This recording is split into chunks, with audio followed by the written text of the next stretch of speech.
आप सभी साथियों को जय श्री श्याम। दोस्तों, आज का जो चैप्टर होगा वो होगा महाराणा कुंभा।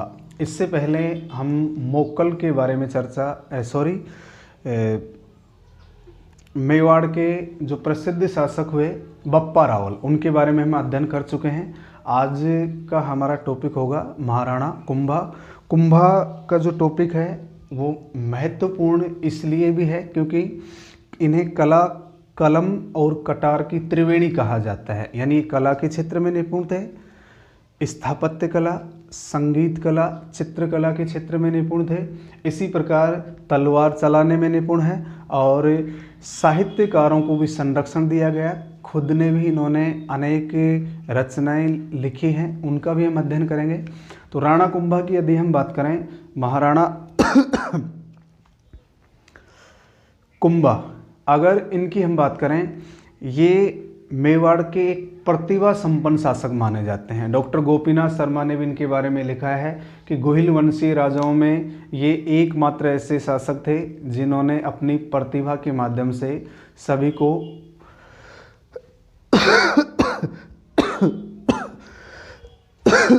प्रतिभा अपना अथवा अपनी उपाधियों के माध्यम से सभी को आश्चर्यचकित करने का प्रयास किया है। इनके बारे में हम अध्ययन करते हैं। पहले सामान्य परिचय देखिए। एक तो राणा कुंभा, कुंभा के पिता का नाम था मोक्कल। देखिए, पिता मोक्कल और इनकी माता का नाम था सौभाग्य देवी।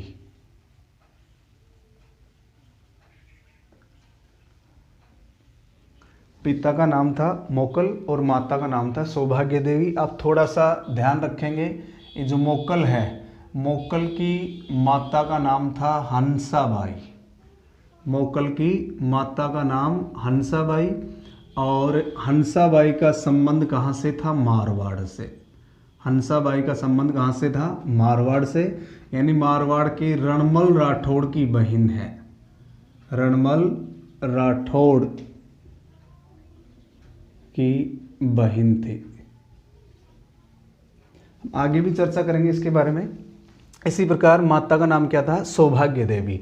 इसी राणा कुंभा की यदि हम बात करें, ये अल्पायु में शासक बने थे। अल्पायु में शासक बने थे। अल्पायु में शासक बनने का कारण क्या है? आपने इससे पहले अध्ययन किया हुआ। 1433 में चाचा व मेरा के द्वारा इनके पिता मोक्कल की हत्या कर दी गई थी। 1433 में चाचा व मेरा, ये राणा खेता की दासी के पुत्र थे। चाचा व मेरा द्वारा पिता मोक्कल की हत्या कर देना। इनके पिता मोक्कल की हत्या कर दी गई थी, इसीलिए ये अल्पायु में शासक बने। लेकिन इन्होंने अपनी प्रतिभा से शासन को सुचारू रूप से संचालित किया था। यानी अपूर्व प्रतिभा से शासन का संचालन किया। अपूर्व प्रतिभा से शासन का संचालन किया। अपूर्व प्रतिभा से शासन का संचालन किया। अपूर्व प्रतिभा से इन्होंने शासन का संचालन किया। अगर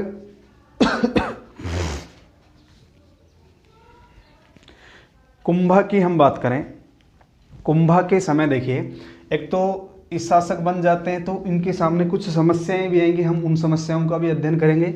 इससे पहले कुछ बेसिक बातें हैं। इन्होंने कुंभलगढ़ व चित्तौड़गढ़ को अपनी शक्ति का केंद्र बनाया। इसकी शक्ति के जो केंद्र हैं, शक्ति के केंद्र, तो इन्होंने अपनी शक्ति के केंद्र किस किस को बनाया? एक तो चित्तौड़गढ़, शक्ति के केंद्र चित्तौड़गढ़ और कुंभलगढ़ को, कुंभलगढ़ और चित्तौड़गढ़ को इन्होंने अपनी शक्ति का केंद्र बनाया। कुंभलगढ़ और चित्तौड़गढ़ को इन्होंने अपनी शक्ति का केंद्र बनाया। अल्पायु शासक बने क्योंकि 1433 में चाचा व मेरा, इनकी हम चर्चा करेंगे आगे, इनके द्वारा इनके पिता मोकल की हत्या कर दी जाती है, इसीलिए अल्पायु में शासक बने। फिर भी इन्होंने अपूर्व प्रतिभा का संचालन किया, अपूर्व प्रतिभा से शासन का संचालन किया और अपनी शक्ति का केंद्र किस किस को बनाया गया, चित्तौड़गढ़ और मांडलगढ़ को। इसी प्रकार यदि हम बात करें, इन्हें कलम कला व कटार की त्रिवेणी कहा जाता है।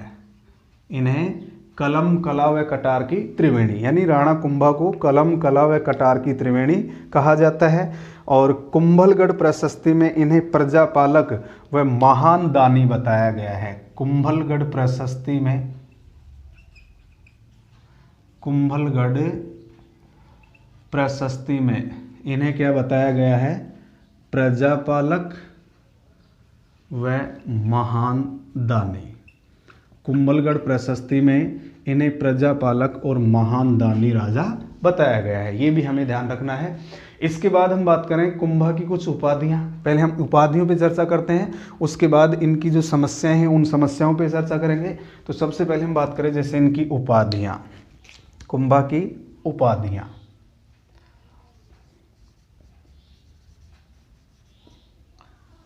उपाधियां, इनकी जो उपाधियां हैं वो कुंभलगढ़ प्रशस्ति में मिलती हैं। कुंभलगढ़ प्रशस्ति में, कुंभलगढ़ प्रशस्ति, तो इनके बारे में जानकारी का प्रमुख स्रोत भी माना जाता है कुंभलगढ़ प्रशस्ति।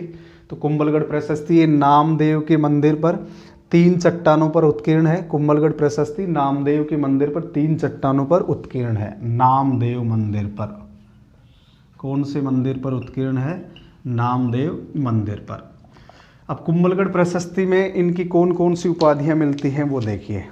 एक हम बात करें जैसे अभिनव भट्टाचार्य, एक इनकी उपाधि है अभिनव भट्टाचार्य।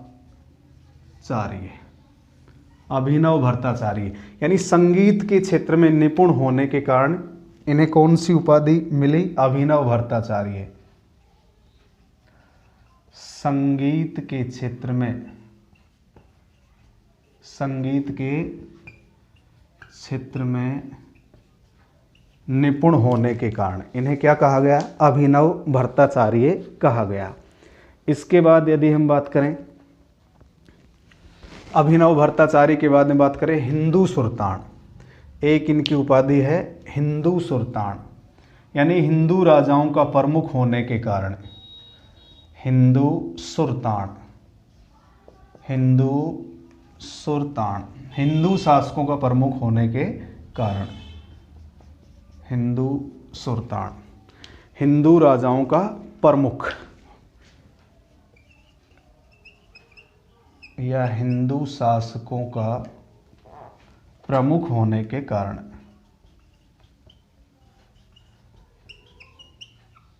हिंदू शासकों का प्रमुख होने के कारण इन्हें कौन सी उपाधि मिली है, हिंदू सुल्तान। इसी प्रकार राणो रासो साहित्यकारों का आश्रयदाता, राणो रासो। आप ध्यान रखेंगे हिंदू पद की उपाधि सांगा की है, महाराणा सांगा की उपाधि कौन सी है, हिंदू पद, इनकी कौन सी है, हिंदू सुल्तान। एक है राणो रासो, तो इसमें हम नोट कर सकते हैं साहित्यकारों का आश्रयदाता, साहित्यकारों का आश्रयदाता, साहित्यकारों का आश्रयदाता। साहित्यकारों का आश्रयदाता होने के कारण इन्हें क्या कहा जाता है, क्या कहा जाता है, राणो रासो। इसी प्रकार एक उपाधि है नाटक राजकर्ता, यानी 4 नाटक लिखे थे इन्होंने, नाटक राजकर्ता। एक उपाधि कौन सी है, नाटक राजकर्ता। तो इसमें हम लिख सकते हैं 4 नाटक लिखने के कारण, 4 नाटक लिखने के कारण, 4 नाटक लिखने के कारण इन्हें क्या कहा गया, नाटक राजकर्ता। एक है छाप गुरु, यानी छापामार युद्ध पद्धति में निपुण थे, छाप गुरु, छाप गुरु के बाद जैसे हम बात करें, एक उपाधि है हाल गुरु, यानी पर्वतीय दुर्गों का स्वामी। छाप गुरु, छापामार युद्ध पद्धति। छाप गुरु की यदि हम बात करें, छापामार युद्ध पद्धति, युद्ध पद्धति में निपुण थे ये, इसलिए इन्हें छाप गुरु कहा जाता है। इसी प्रकार हाल गुरु की बात करें, पर्वतीय दुर्गों का स्वामी, पर्वतीय दुर्गों का स्वामी होने के कारण इन्हें किस नाम से जाना जाता है? हाल गुरु के नाम से जाना जाता है। इसके बाद देखिए दोस्तों, तो हम उपाधियों की चर्चा कर रहे थे इनकी, नंबर 6 तक हो गई उपाधियां। इसके बाद देखिए नंबर 7, यानी अभिनव भट्टाचार्य, हिंदू सुल्तान, राणो रासो, नाटक राजकर्ता। ये नाटक वगैरह जो लिखे हैं इनकी चर्चा करेंगे हम। छाप गुरु, हाल गुरु, एक है इनकी चाप गुरु, यानी शस्त्र विद्या में निपुण होने के कारण चाप गुरु।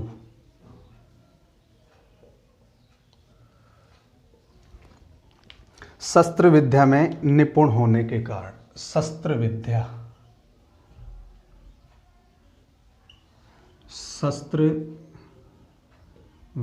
में निपुण होने के कारण। इसके बाद यदि हम बात करें, राजगुरु, दानगुरु, नंबर 8 राजगुरु,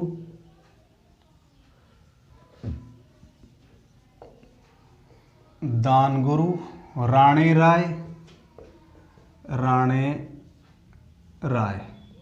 राय, और एक है नरपति। एक उपाधि हम बात करें कौन सी है? नरपति। नंबर 11 पे बात करें, नरपति। ये इनकी कुछ उपाधियां हैं, कुंभा की कुछ उपाधियां हैं। इसके बाद हम बात करेंगे कुंभा की समस्याएं। जब ये शासक बने तो कौन कौन सी समस्याएं थी? जब ये शासक बनते हैं तो कुंभा की कौन कौन सी समस्याएं इनके सामने थी? समस्याओं को पहले हम एक साथ नोट कर लेते हैं, फिर उसके बाद अलग अलग अध्ययन करेंगे। समस्याओं को पहले एक साथ नोट करते हैं और फिर इनका अलग अलग अध्ययन करते हैं। जैसे सबसे पहले हम बात करें, अपने पिता के हत्यारों से बदला लेना। पहली समस्या है पिता की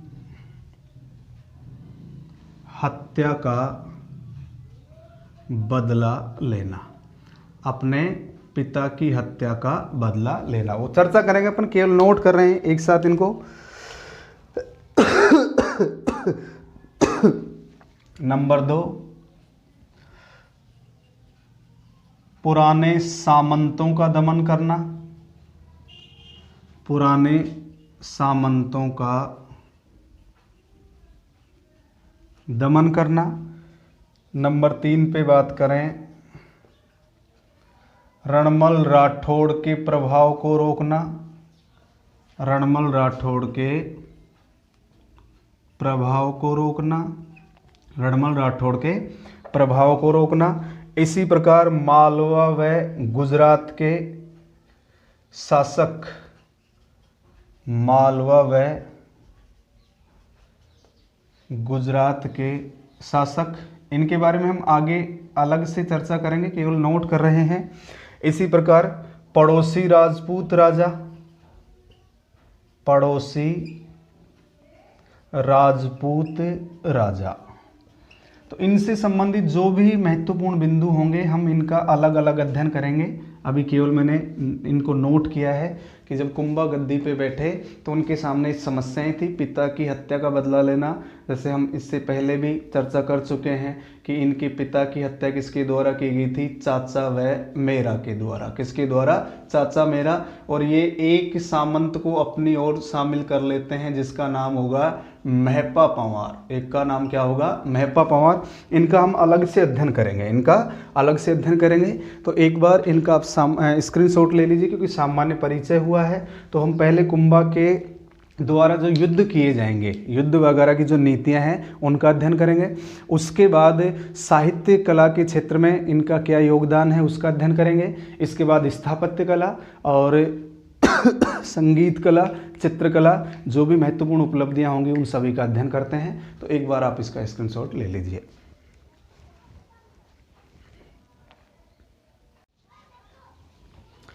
इसके बाद देखिए दोस्तों, अब हम कुंभा की जो समस्याएं हैं उन समस्याओं का समाधान करते हैं। तो पहली जो समस्या थी इनकी, चाचा मेरा से पिता की हत्या का बदला लेना, अपने पिता की हत्या का बदला लेना, ये पहली समस्या है इनकी। अब इस समस्या का समाधान कैसे किया गया वो देखिए। तो इससे पहले मैं बिंदु नोट कर देता हूँ जिनके बारे में हम पढ़ चुके हैं। चाचा व मेरा, चाचा व मेरा, ये खेता की उपपत्नी के पुत्र थे। खेता की उपपत्नी के पुत्र थे, उपपत्नी के पुत्र थे चाचा व मेरा। अब 1433 में इन्होंने मोकल की हत्या कर दी। इसका हम अध्ययन कर चुके हैं। 1433 में इन्होंने क्या किया था, मोकल की हत्या कर दी। जो कुंभा के पिता थे, मोकल की हत्या कर दी।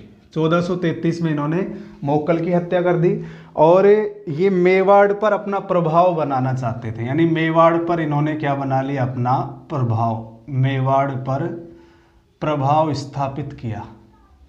इन्होंने मेवाड़ पर अपना प्रभाव स्थापित किया। इसी प्रकार इन्होंने एक सामंत महपा पंवार को भी अपने और शामिल कर लिया।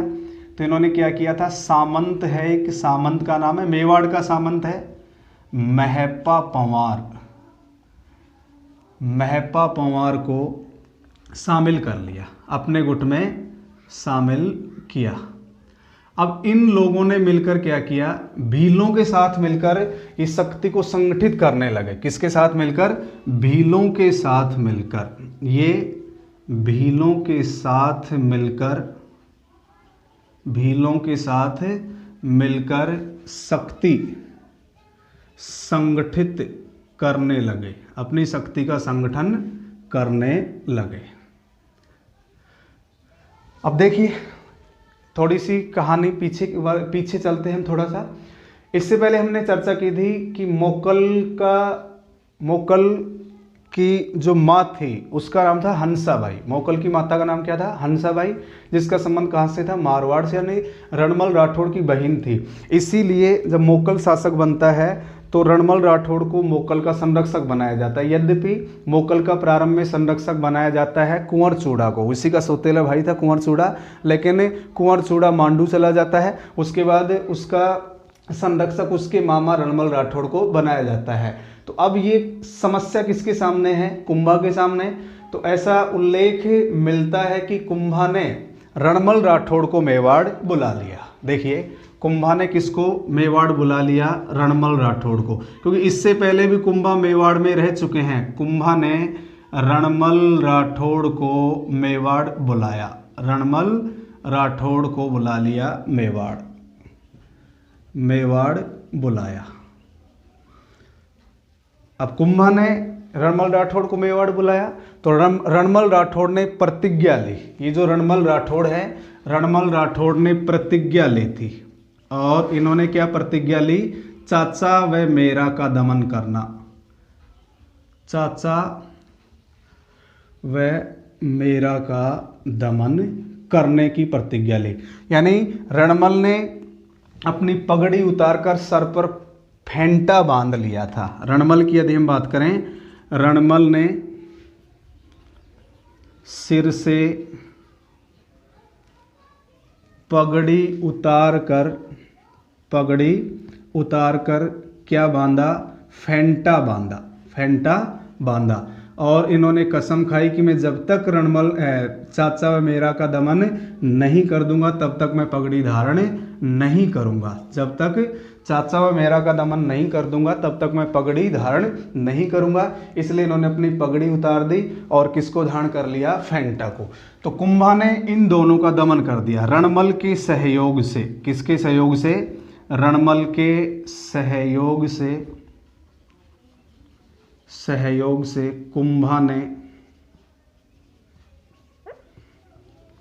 दोनों की हत्या करवा दी, चाचा व मेरा की हत्या करवा दी।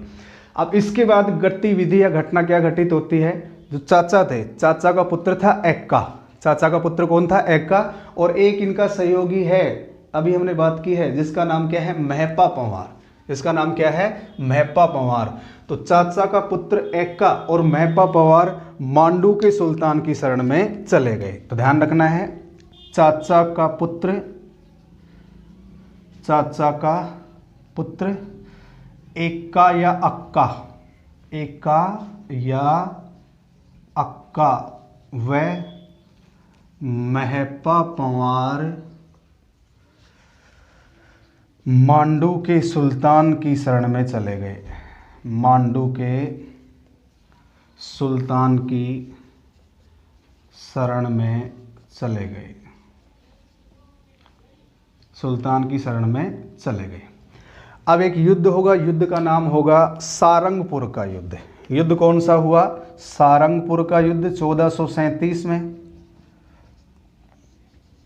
सारंगपुर का युद्ध 1437। यानी इस युद्ध का कारण क्या था, इस युद्ध का कारण था कुंभा के विरोधियों को शरण देना।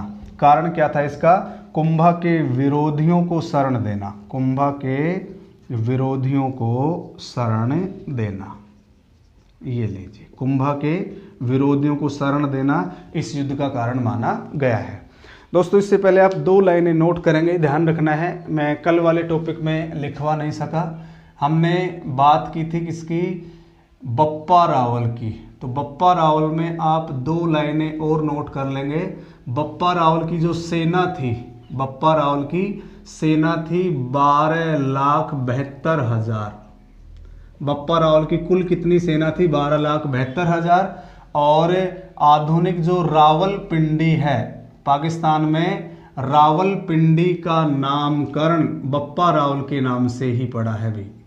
नामकरण किसके नाम से पड़ा, बप्पा रावल के नाम से। 2 लाइनें वहां नोट कर लेंगे। एक तो बप्पा रावल की सेना में संख्या कितनी थी, 12,72,000, और आधुनिक जो रावलपिंडी शहर है वो किसके नाम पर पड़ा है, बप्पा रावल के नाम पे, जो पाकिस्तान में है, जो कहाँ है, पाकिस्तान में। तो अपने विरोधियों, उसके विरोधियों को शरण देना युद्ध का कारण माना जाता है। और कुंभा ने महमूद खिलजी प्रथम को पराजित कर दिया। कुंभा ने इस युद्ध में किसको पराजित कर दिया, महमूद खिलजी प्रथम को पराजित कर दिया, प्रथम को पराजित किया, महमूद खिलजी प्रथम को युद्ध में पराजित कर दिया। इस युद्ध के बाद हमें उल्लेख मिलता है कि कुंभा ने खिलजी को 6 माह बंदी बना करके रिहा किया था। कुंभा ने खिलजी प्रथम को 6 माह बाद छोड़ दिया, 6 माह बाद छोड़ दिया था, जिसकी कर्नल जेम्स टोड भी आलोचना करते हैं। कर्नल जेम्स टोड ने आलोचना की है कि अपने दुश्मन को पराजित करने के बाद रिहा करके उसका राज्य लौटा देना राजनीतिक अदूरदर्शिता का परिणाम है। तो कर्नल टोड ने इसे राजनीतिक अदूरदर्शिता कहा। ध्यान रखना है, कर्नल टोड ने क्या कहा, राजनीतिक अदूरदर्शिता, राजनीतिक अदूरदर्शिता,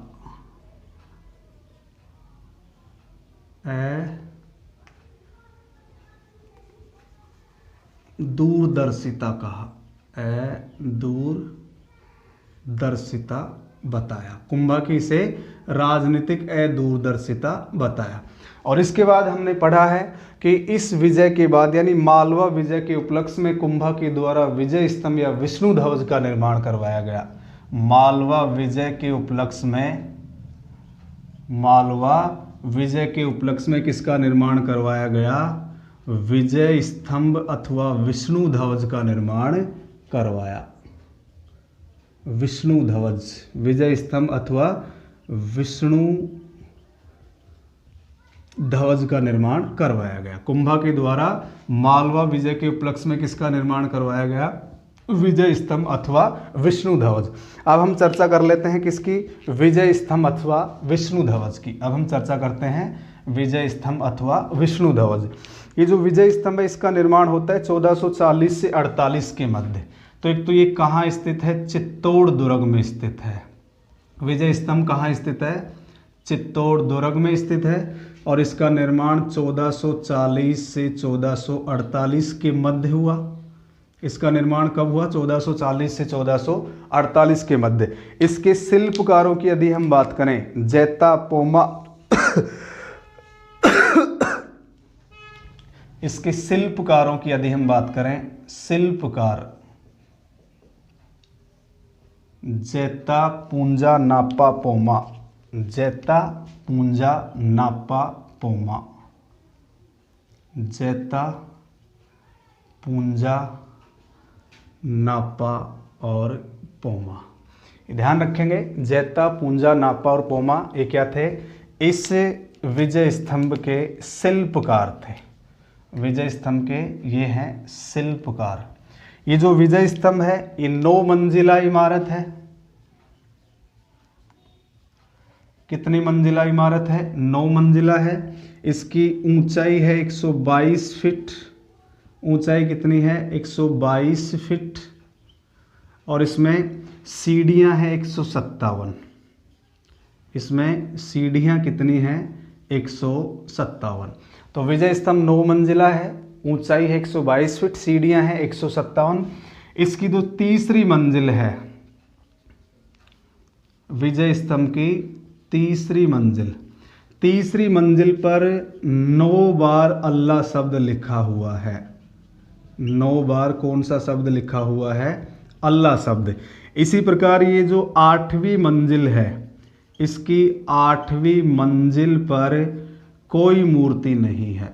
8वीं मंजिल पर कोई मूर्ति नहीं है। इसी प्रकार 9वीं मंजिल, इसकी 9वीं मंजिल बिजली गिरने से क्षतिग्रस्त हो गई थी। बिजली गिरने से क्षतिग्रस्त हो गई थी। 9वीं मंजिल बिजली गिरने से क्षतिग्रस्त हो गई थी, इसीलिए इसका पुनः निर्माण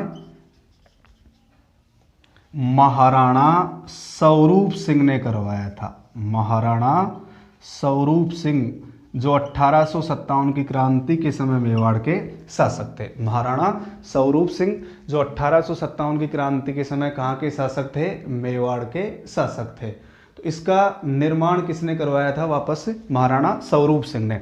इसी प्रकार यदि हम बात करें, ये जो विजय स्तंभ है, विजय स्तंभ को मूर्तियों का अजायब घर, मूर्तियों का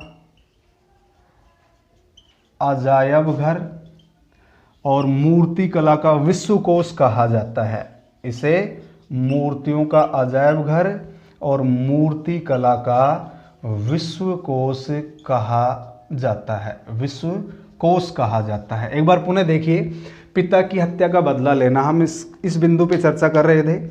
इसमें चाचा व मेरा खेता की उपपत्नी के पुत्र थे, इनके द्वारा मोक्कल की हत्या कर दी जाती है, यानी कुंभा के पिता की हत्या कर दी जाती है। 1433 में मोक्कल की हत्या कर दी गई। ये मेवाड़ पर अपना प्रभाव स्थापित कर लेते हैं, यानी मेवाड़ पर इन्होंने अपना प्रभाव स्थापित किया। सामंत था महपा पंवार, महपा पंवार को भी इन्होंने शामिल कर लिया। ये भीलों के साथ मिलकर शक्ति संगठित करने लगे। कुंभा ने रणमल राठौड़ को बुलाया, कहाँ से बुलाया, मारवाड़ से। रणमल राठौड़ ने प्रतिज्ञा ली कि मैं चाचा मेरा का दमन कर दूंगा, और इन्होंने अपनी सर से पगड़ी को उतारकर फेंटा धारण कर लिया, फेंटा बांध लिया। रणमल के सहयोग से कुंभा ने दोनों की हत्या करवा दी। चाचा का पुत्र था एक्का या अक्का और महपा पंवार, दोनों मांडू के सुल्तान की शरण में चले गए और युद्ध होता है सारंगपुर का युद्ध 1437। विरोधियों को शरण देना युद्ध का कारण था। कुंभा ने महमूद खिलजी प्रथम को पराजित किया। इसे 6 माह तक बंदी बनाने के बाद वापस छोड़ दिया गया। कर्नल टोड ने इसे राजनीतिक अदूरदर्शिता बताया है। कर्नल टोड ने इसे राजनीतिक अदूरदर्शिता बताया। तो मालवा विजय के उपलक्ष्य में विजय स्तंभ या विष्णु ध्वज का निर्माण करवाया गया। ये चित्तौड़ दुर्ग की महत्वपूर्ण इमारत है। विजय स्तंभ चित्तौड़ दुर्ग की महत्वपूर्ण इमारत है। निर्माण 1440 से 48 के मध्य। शिल्पकार जैता पूंजा नापा और पोमा। 9 मंजिला ऊंचाई है। सॉरी 9 मंजिला इमारत है, ऊंचाई 122 फीट, 157 सीढ़ियां हैं। तीसरी मंजिल पर 9 बार अल्लाह शब्द लिखा हुआ है। 8वीं मंजिल पर कोई मूर्ति नहीं है। 9वीं मंजिल बिजली गिरने से क्षतिग्रस्त, पुनः निर्माण महाराणा स्वरूप सिंह ने करवाया। मूर्तियों का अजायब घर और मूर्ति कला का विश्वकोश कहा जाता है। तो एक बार आप इसका स्क्रीनशॉट ले लीजिए।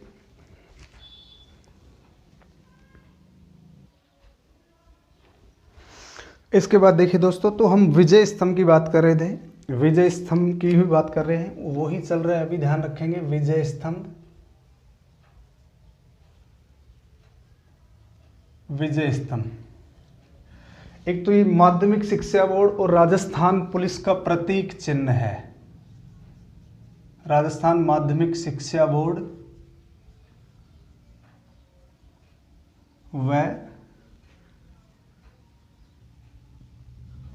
राजस्थान पुलिस का प्रतीक चिन्ह, माध्यमिक शिक्षा बोर्ड और राजस्थान पुलिस का प्रतीक चिन्ह है। इसी प्रकार विजय स्तंभ राजस्थान की प्रथम इमारत है, राजस्थान की प्रथम इमारत जिसके ऊपर डाक टिकट जारी हुआ, यानी 15 अगस्त 1949 को 1 रुपये का डाक टिकट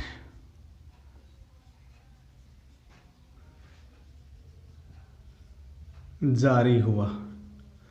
ये राजस्थान की पहली इमारत है जिस पर 15 अगस्त 1949 को 1 रुपये का डाक टिकट जारी हुआ। कर्नल टोड ने इसे कुतुब मीनार से बेहतरीन इमारत बताया है, ध्यान रखना है। कर्नल टोड ने विजय स्तंभ को कुतुब मीनार से बेहतरीन इमारत बताया। कुतुब मीनार, कुतुब मीनार से बेहतरीन इमारत बताया। विजय स्तंभ को कुतुब मीनार से बेहतरीन इमारत बताने वाले कौन थे? Colonel Tod. अब ध्यान रखें, अगर हम कुतुब मीनार की, मैं 2-3 लाइनें बता रहा हूँ आपको यहाँ। कुतुब मीनार की यदि हम बात करें, कुतुब मीनार का जो निर्माण है, कुतुब मीनार का निर्माण किसके द्वारा करवाया गया था? कुतुबुद्दीन ऐबक के द्वारा। कुतुब मीनार का निर्माण कुतुबुद्दीन ऐबक के द्वारा। कुतुब मीनार कहाँ है? दिल्ली में। कुतुब मीनार कहाँ है? दिल्ली में। इसका जो निर्माण है, यानी कुतुब मीनार का निर्माण है, ये मैं यहाँ से लिख देता हूँ, कुतुबुद्दीन बख्तियार काकी। इसका निर्माण किसकी स्मृति में शुरू करवाया गया था? कुतुबुद्दीन बख्तियार, कुतुबुद्दीन बख्तियार काकी की स्मृति में शुरू करवाया था। इसका निर्माण इसने शुरू करवाया, कुतुबुद्दीन बख्तियार काकी की स्मृति में इसका निर्माण शुरू करवाया। अगर हम वर्तमान की बात करें, वर्तमान में ये 5 मंजिला है। वर्तमान में कितने मंजिल का है? 5 मंजिला है। जबकि इसको पूरा करवाने का श्रेय किसे दिया जाता है? इल्तुतमिश को। पूर्ण किसने करवाया था इसको? इल्तुतमिश ने। इल्तुतमिश ने पूरा करवाया, यानी इसे कितना मंजिला बनवाया? 4 मंजिल का बनवाया था। इल्तुतमिश ने इसे कितने मंजिल का बनवा दिया था? 4 मंजिल का। लेकिन बिजली गिरने से इसकी 4थी मंजिल क्षतिग्रस्त हो गई थी। ध्यान रखना है, बिजली गिरने से 4थी मंजिल टूट गई। जिस प्रकार बिजली गिरने से विजय स्तंभ की 9वीं मंजिल टूट गई थी, बिजली गिरने से इसकी 4थी मंजिल क्षतिग्रस्त हो गई थी। बिजली गिरने से इसकी 4थी मंजिल क्षतिग्रस्त हो गई थी। इसीलिए एक शासक आता है फिरोज शाह तुगलक, दिल्ली सल्तनत के शासक हैं फिरोज शाह तुगलक। फिरोज शाह तुगलक, जिसका समय है 1351 से 1388। फिरोज शाह तुगलक ने क्या किया? 4थी मंजिल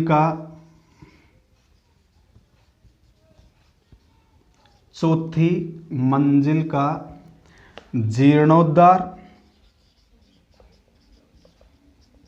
व 5वीं मंजिल का निर्माण करवाया। 5वीं मंजिल का निर्माण करवाया। तो इल्तुतमिश ने इसे पूरा करवाया था, 4 मंजिल का बनवा दिया था, लेकिन चौथी मंजिल बिजली गिरने से क्षतिग्रस्त हो गई थी। इसीलिए फिरोज शाह तुगलक जो दिल्ली सल्तनत का शासक है, जिसे दिल्ली सल्तनत का अकबर भी कहा जाता है, जिसे दिल्ली सल्तनत का अकबर भी कहा जाता है, इसने चौथी मंजिल का पुनर्निर्माण करवाया और एक नई मंजिल बनवा दी, 5वीं मंजिल। तो वर्तमान में कितनी मंजिल का है? 5 मंजिला है। और यदि हम इसकी ऊंचाई की बात करें, कुतुब मीनार की ऊंचाई है 72.5 मीटर। कुतुब मीनार की कुल ऊंचाई कितनी है? 72.5 मीटर। ये भी ध्यान रखेंगे आप। तो साथ साथ 2-3 लाइनें हैं कुतुब मीनार से संबंधित। इसके बाद यदि हम बात करें, कुतुब मीनार से बेहतरीन इमारत किसको बताया गया है? विजय स्तंभ को। किसके द्वारा बताया गया है? कर्नल जेम्स टोड के द्वारा। कर्नल जेम्स टोड के द्वारा। एक आप याद रखेंगे, नोट कीर्ति स्तंभ। कीर्ति स्तंभ अलग है, ध्यान रखेंगे। कीर्ति स्तंभ ये भी चित्तौड़ में है। कीर्ति स्तंभ कहाँ है? चित्तौड़ में। इस कीर्ति स्तंभ की ऊंचाई है 75 फुट। इसकी ऊंचाई कितनी है? 75 फीट। और इसका निर्माण जीजा शाह के द्वारा करवाया गया था। जीजा शाह, जिसका संबंध कौन से धर्म से है? जैन धर्म से। कीर्ति स्तंभ ये भी चित्तौड़ में है और इसकी ऊंचाई कितनी है? 75 फुट। निर्माण किसने करवाया था? जीजा शाह। और ये आदिनाथ या ऋषभ देव को समर्पित है। जैन धर्म के प्रथम तीर्थंकर हैं आदिनाथ अथवा ऋषभ देव। आदिनाथ अथवा ऋषभ देव को ये समर्पित है। आदिनाथ या ऋषभ देव को समर्पित है। इसी प्रकार एक नाम आपने सुना होगा, कीर्ति स्तंभ प्रशस्ति। जैसे नोट में नंबर 1 हो गया, नोट में नंबर 2। कीर्ति स्तंभ प्रशस्ति। कीर्ति स्तंभ प्रशस्ति। ये जो कीर्ति स्तंभ प्रशस्ति है, इसकी रचना कवि अत्रि और महेश के द्वारा की गई थी। इसकी रचना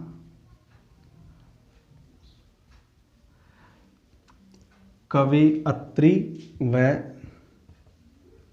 महेश भट्ट के द्वारा की गई थी। कीर्ति स्तंभ प्रशस्ति जिसकी रचना कवि अत्रि और महेश भट्ट के द्वारा की गई थी। तो हमने कुंभा की पहली समस्या का समाधान कर लिया है। इसकी एक समस्या है। दूसरी समस्या की यदि हम बात करें, रणमल के बढ़ते हुए प्रभाव को रोकना। रणमल के बढ़ते हुए प्रभाव को रोकना। रणमल राठौड़ की यदि हम बात करें, इसका जो प्रभाव है, अगर हम पहले से बात करें, इसका जो प्रभाव है, प्रभाव कहाँ से देखने को मिलता है? ये मोक्कल का संरक्षक बन गया था। यानी कुंभा के पिता मोक्कल का क्या बन गया था? संरक्षक। इसका प्रभाव हमें यहीं से देखने को मिलता है, मोक्कल का संरक्षक। और इसी की नीतियों से कुंवर चूड़ा मेवाड़ छोड़कर मांडू के सुल्तान होशंग शाह के पास चला गया था। कुंवर चूड़ा मेवाड़ से कहाँ चला गया था? मांडू का सुल्तान था होशंग शाह। मांडू का सुल्तान कौन था? होशंग शाह, उसके पास चला गया था। क्योंकि हमने इससे पहले चर्चा की जो राणा लाखा थे, राणा लाखा का सशर्त विवाह किया गया था हंसाबाई के साथ। उसके बाद हंसाबाई से जो पुत्र हुआ उसका नाम रखा गया मोक्कल। मोक्कल को शासक बनाया गया। प्रारंभ में मोक्कल का संरक्षक किसे बनाया गया था? कुंवर चूड़ा को। लेकिन कुंवर चूड़ा मेवाड़ छोड़ के मांडू चले जाते हैं। उसके बाद मोक्कल का संरक्षक उसी का मामा रणमल राठौड़ बना। तो रणमल राठौड़ का मेवाड़ पर प्रभाव पहले से ही बना हुआ है, यानी मोक्कल के समय से इसका प्रभाव बना हुआ है। और कुंवर चूड़ा इसी की वजह से मेवाड़ छोड़कर कहाँ चले गए थे? मांडू। इसी प्रकार रणमल ने क्या किया था? इस कुंवर चूड़ा के भाई राघव देव की हत्या भी करवा दी थी। राघव देव की हत्या भी करवा दी थी। इसने राघव देव की हत्या भी करवा दी थी। इसके शासनकाल में यानी कुंभा के शासनकाल में भी रणमल का प्रभाव बढ़ रहा था, लेकिन 1438 में भारमली द्वारा जहर दिए जाने के कारण, भारमली द्वारा शराब में जहर दिए जाने के कारण इसका देहांत हो गया। शराब में जहर दिए जाने के कारण रणमल की हो गई मृत्यु। तो ये दो समस्याओं का समाधान हो चुका है। कुंभा की दो समस्याएं, एक तो रणमल का प्रभाव, क्योंकि रणमल का प्रभाव मोक्कल के समय से ही देखने को मिलता है। अब इसके बाद की अगर घटना की बात करें, रणमल के प्रभाव की बात, रणमल का पुत्र था राव जोधा। इसके पुत्र का नाम क्या था? राव जोधा। तो राव जोधा अपने पिता की मृत्यु के समय कहाँ था? मेवाड़ में था। अपने पिता की मृत्यु के समय ये मेवाड़।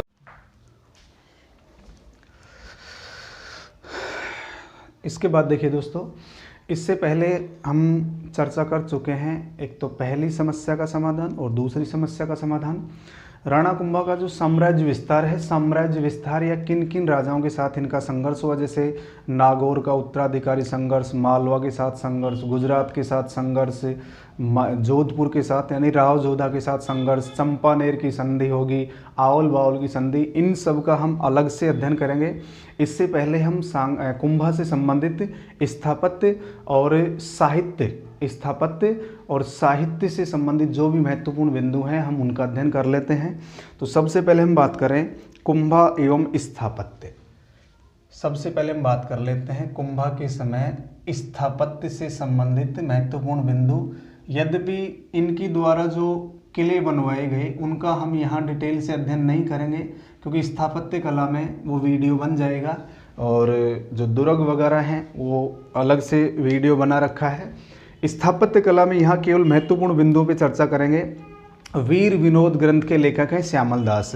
तो कवि राजा श्यामल दास के अनुसार मेवाड़ में कुल 84 दुर्ग हैं, 84 में से 32 का निर्माण कुंभा ने करवाया था। तो श्यामल दास वीर विनोद के लेखक, वीर विनोद के लेखक जिनका नाम है कवि राजा श्यामल दास। कवि राजा श्यामल दास। तो कवि राजा श्यामल दास के अनुसार इन्होंने क्या बताया कि मेवाड़ के 84 में से 32 किलों का निर्माण या 32 दुर्गों का निर्माण, 32 दुर्गों का निर्माण किसने करवाया है? कुंभा ने करवाया है। 32 दुर्गों का निर्माण कुंभा के द्वारा करवाया गया है। उल्लेख कहाँ से मिलता है हमें? वीर विनोद, जिसके लेखक कौन है? श्यामल दास। अब इनकी द्वारा जो दुर्ग बनवाए गए हैं केवल हमें नाम नोट करने हैं, डिटेल से यहाँ अध्ययन नहीं करना है। जैसे हम बात करें नंबर 1 कुंभलगढ़ का दुर्ग, कुंभलगढ़ दुर्ग। तो ये दुर्ग कहाँ है? राजसमंद में। कुंभलगढ़ का दुर्ग कहाँ है? राजसमंद में। और इसका मुख्य शिल्पकार कौन था? मंडन। मुख्य शिल्पकार कौन था? मंडन। केवल नाम लिखना है क्योंकि इसका अध्ययन हम कर चुके हैं। इसके बाद यदि हम बात करें नंबर 2 बसंती दुर्ग। एक दुर्ग है बसंती दुर्ग, ये भी कहाँ है? सिरोही में। बसंती दुर्ग सिरोही में। नंबर 3 यदि हम बात करें मचान दुर्ग या माचन दुर्ग, एक दुर्ग है मचान दुर्ग। इसी प्रकार यदि हम बात करें अचलगढ़ का किला, अचलगढ़ का किला, ये भी कहाँ है? आबू सिरोही में। आबू सिरोही में यानी सबसे ऊंचाई पर स्थित किला है। राजस्थान का सबसे ऊंचाई पर स्थित किला कौन सा है? अचलगढ़ का किला।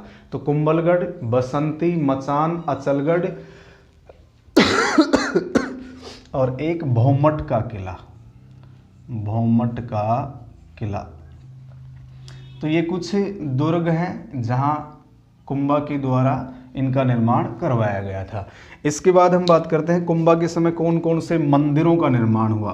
मंदिर, कुंभा के समय बने हुए कुछ मंदिर हैं, मंदिरों के नाम भी नोट करते हैं। जैसे कुंभ श्याम मंदिर, एक मंदिर का नाम है जिसका नाम है कुंभ श्याम मंदिर।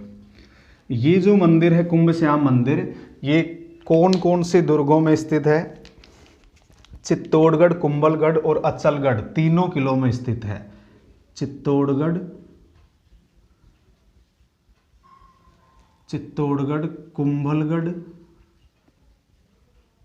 व अचलगढ़ तीनों किलों में स्थित है। अचलगढ़ में स्थित है कुंभ श्याम मंदिर। इसके बाद यदि हम बात करें कुशाल माता मंदिर, बदनौर भीलवाड़ा में है। कुशाल माता मंदिर ये कहाँ है? बदनौर भीलवाड़ा में। कुशाल माता मंदिर कहाँ है? बदनौर भीलवाड़ा में। इसके बाद नंबर 3 बात करें श्रृंगार चौरी मंदिर।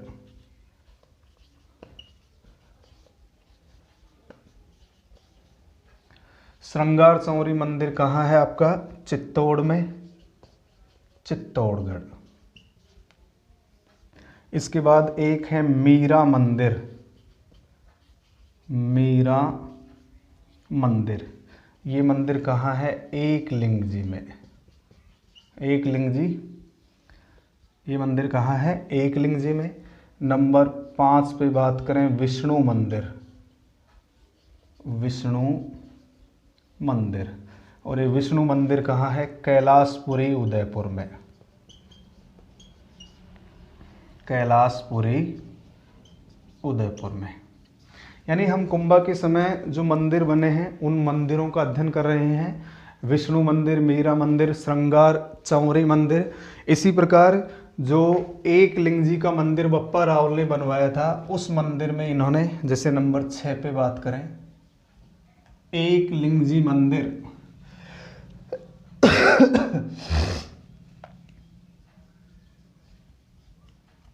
एकलिंगजी मंदिर जो किसने बनवाया था? बप्पा रावल ने बनवाया था, बप्पा रावल ने बनवाया। उस मंदिर में मंडप इन्होंने क्या क्या बनवाया? देखो मंडप, उस मंदिर के मंडप, तोरण द्वार, तोरण द्वार व कलश, कलशों से अलंकृत करवाया। इस मंदिर को मंडप, तोरण द्वार और कलशों से अलंकृत करवाया। तो ये जो कार्य थे किसने करवाए थे? राणा कुंभा ने। इसी प्रकार यदि हम बात करें एकलिंगजी के मंदिर के चारों ओर परकोटा मोक्कल के समय बना था। किसके समय बनाया गया था? परकोटा मोक्कल के समय। तो ये इसके समय बने कुछ मंदिर हैं। इसके बाद यदि हम बात करें इसके प्रमुख शिल्पकार, कुंभा के प्रमुख शिल्पकार, कुंभा के समय के कुछ शिल्पकार हैं, उन शिल्पकारों के नाम भी हमें याद रखने हैं। देखिए जैसे मंडन, नंबर 1 पे बात करें मंडन, जैता, पूंजा, नापा, पोमा। मंडन, जैता, पूंजा, नापा, पोमा। मंडन, जैता, पूंजा, नापा, पोमा, ये इसके समय के प्रमुख शिल्पकार थे। ये जो मंडन था, मंडन की कुछ रचनाएं हैं, मंडन की कुछ रचनाएं हैं, उन रचनाओं को भी देख लीजिए। मंडन ने कुछ किताबें लिखी, कुछ इनकी रचनाएं हैं। जैसे कौन कौन सी रचनाएं हैं इनकी? रूप मंडन, रूप मंडन, प्रासाद मंडन, रूप मंडन, प्रासाद मंडन, वास्तुसार, वास्तुसार, वास्तुमंडन, वास्तु मंडन, राजवल्लभ, राजवल्लभ, राजवल्लभ, देवमूर्ति प्रकरण, देव मूर्ति प्रकरण। तो इनकी रचनाएं रूप मंडन, प्रसाद मंडन, वास्तुसार, वास्तु मंडन, राजवल्लभ, देवमूर्ति प्रकरण, ये इनकी क्या है कुछ रचनाएं हैं। रूप मंडन, प्रसाद मंडन, वास्तुसार, वास्तु मंडन, राजवल्लभ, देवमूर्ति प्रकरण। इसी प्रकार ये जो नापा है, नापा, इसका नाम कई जगह नाथा भी मिलता है, और ये मंडन के भाई थे, ये मंडन के भाई थे, और इन्होंने, इनकी जो रचना है, इनकी रचना है वास्तु मंजरी। इनकी रचना कौन सी है? वास्तु मंजरी। ये भी ध्यान रखना है, इनकी रचना का नाम है वास्तु मंजरी। इसी प्रकार मंडन का एक पुत्र था, मंडन के पुत्र का नाम था गोविंद। ये ध्यान रखेंगे, इनकी भी 2-3 रचनाएं हैं, इसका भी हमें अध्ययन करना है। गोविंद ये मंडन का पुत्र था। गोविंद कौन था? मंडन का पुत्र। गोविंद मंडन का पुत्र था। इनकी भी कुछ रचनाएं हैं, उन रचनाओं को देख लीजिए। उद्दार धोरणी, यानी एक तो रचना है उद्दार धोरणी, उद्दार धोरणी, उद्दार धोरणी। एक इनकी रचना है द्वार दीपिका, द्वार दीपिका, द्वार दीपिका, उद्दार धोरणी, द्वार दीपिका। और एक इनकी रचना है कलानिधि। एक रचना कौन सी है? कलानिधि। ये भी ध्यान रखेंगे।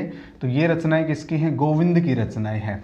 यानी दोबारा देखिए, स्थापत्य की बात करें तो वीर विनोद के लेखक हैं कवि राजा श्यामल दास। श्यामल दास के अनुसार मेवाड़ के 84 में से 32 दुर्गों का निर्माण कुंभा के द्वारा करवाया गया था। इसी प्रकार कुंभलगढ़ दुर्ग, बसंती दुर्ग, मचान दुर्ग, अचलगढ़ का किला, भोमट का किला। मंदिर की बात करें, कुंभ श्याम मंदिर चित्तौड़गढ़, कुंभलगढ़, वसलगढ़ में स्थित है। कुशाल माता मंदिर बदनौर भीलवाड़ा में। श्रृंगार संवरी मंदिर चित्तौड़ में। मीरा मंदिर एकलिंगजी में। विष्णु मंदिर कैलाशपुरी उदयपुर में।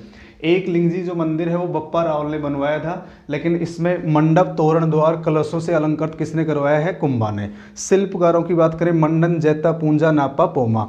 मंडन की रचनाएं हैं रूप मंडन, प्रसाद मंडन, वास्तुसार, वास्तु मंडन, राजवल्लभ, देवमूर्ति प्रकरण।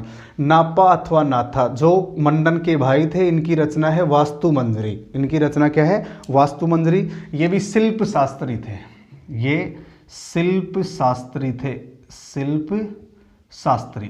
इसी प्रकार मंडन का पुत्र है जिसका नाम है गोविंद। गोविंद ने रचनाएं लिखी उद्दार धोरणी, द्वार दीपिका और कलानिधि। उद्दार धोरणी, द्वार दीपिका और कलानिधि। इसके बाद हम कुंभा की कौन कौन सी रचनाएं हैं उन रचनाओं का अध्ययन करते हैं। तो एक बार आप इसका स्क्रीनशॉट ले लीजिए।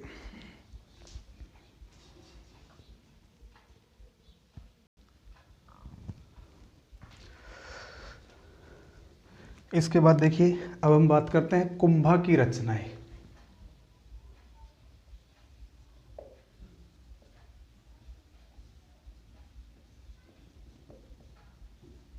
कुंभा की रचनाएं।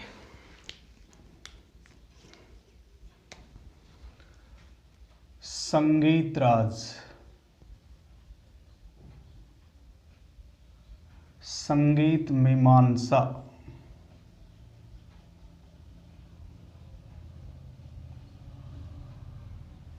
संगीत राज, संगीत मीमांसा।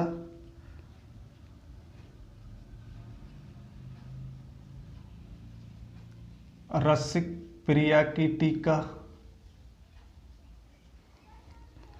सुधा प्रबंध,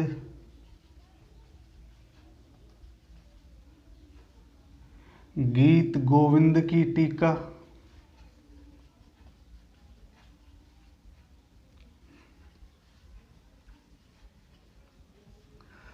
कामराज रतिसार,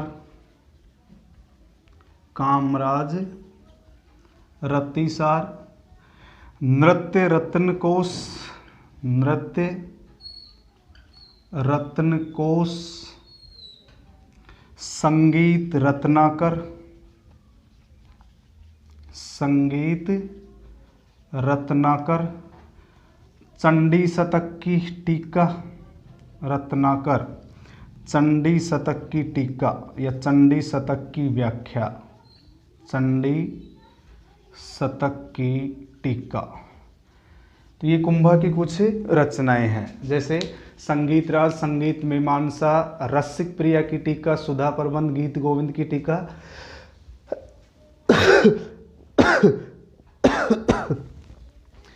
गीत गोविंद की टीका, कामराज रतिसार, नृत्य रत्न कोश, संगीत रत्नाकर, चंडी शतक की व्याख्या। ये संगीत राज 5 भागों में है। ये कितने भागों में है? 5 भागों में। इसी प्रकार यदि हम बात करें, एक ग्रंथ है जिसका नाम है एकलिंग महात्म्य, एकलिंग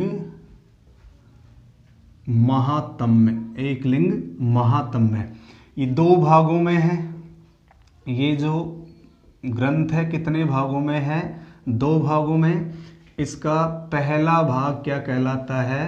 राजवर्णन, 2 भागों में है। और इसका प्रथम भाग कहलाता है राजवर्णन। और इस राजवर्णन को किसने पूरा किया है? कुंभा ने पूरा किया था। राजवर्णन को किसने लिखा है? कुंभा ने।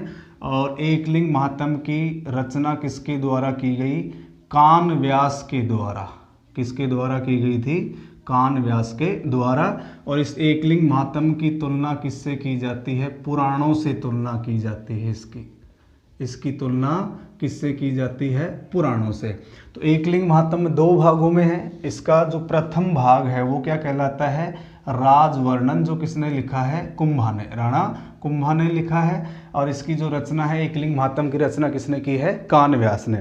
इसके अलावा कुंभा के दरबार में कुछ जैन विद्वान थे। कुंभा के दरबार में कुछ जैन विद्वान हैं। हम उन जैन विद्वानों का नाम भी नोट करेंगे। कौन कौन से जैन विद्वान इनके दरबार में रहा करते थे?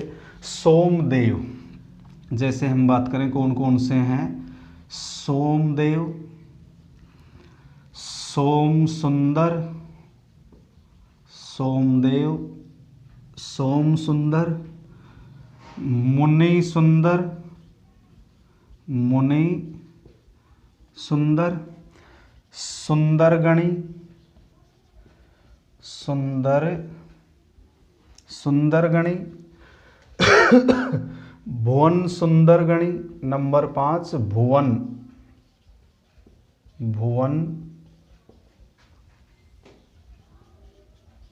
भुवन सुंदरगणी, सुंदर सूरी,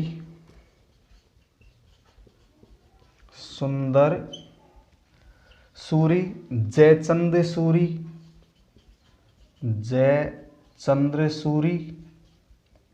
जयचंद्र सूरी।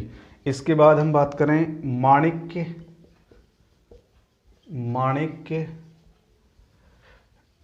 टिल्ला भट्ट,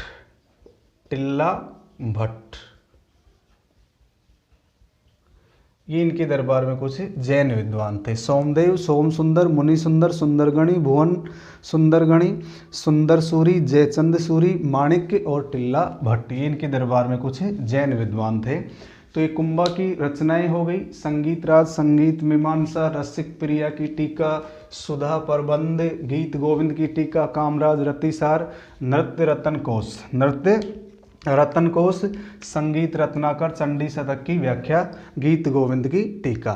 इसके बाद यदि हम बात करें कुंभा की जो पुत्री थी, एक तो कुंभा का संगीत गुरु, कुंभा के संगीत गुरु का नाम था सारंग व्यास। कुंभा के संगीत गुरु का नाम क्या था? सारंग व्यास। और कुंभा वीणा बजाते थे। कुंभा कौन सा वाद्य यंत्र बजाते थे? वीणा बजाने में निपुण थे। कुंभा वीणा बजाने में निपुण थे। इसी प्रकार कुंभा की पुत्री का नाम था वागेश्वरी। ये ध्यान रखना है, मैं यहाँ नोट कर देता हूँ। कुंभा की पुत्री का नाम था वागेश्वरी। वो भी संगीतज्ञ थी। वास्तविक नाम तो था रमाबाई। कुंभा की पुत्री का नाम है रमाबाई। रमाबाई भी संगीतज्ञ थी। और रमाबाई को क्या कहा गया? वागीश्वरी कहा गया। रमाबाई को वागीश्वरी कहा गया। तो ये कुंभा की रचनाएं हैं। कुंभा के जैन दरबार में रहने वाले कुछ जैन विद्वान हैं। तो कुंभा का साहित्य हो गया, स्थापत्य कला हो गया, कुंभा के जीवन से जुड़ी हुई जो महत्वपूर्ण घटनाएं हैं, यानी कुंभा के शासनकाल से संबंधित एक वीडियो हम और अपलोड करेंगे जिसमें कुंभा के शासनकाल की प्रमुख घटनाएं अर्थात कुंभा का जो साम्राज्य विस्तार है, साम्राज्य विस्तार की घटनाओं का अध्ययन करेंगे। क्योंकि हमने अध्ययन किया है कुंभा को क्या कहा जाता है? कलम, कला और कटार। कलम, कला, कटार की त्रिवेणी कहा जाता है। कुंभा को कलम, कला, कटार की त्रिवेणी कहा जाता है। तो बाकी जो भी इनसे संबंधित जुड़ी हुई घटनाएं हैं हम नेक्स्ट वीडियो में चर्चा करेंगे। आज के वीडियो में इतना ही। जय हिंद, जय भारत।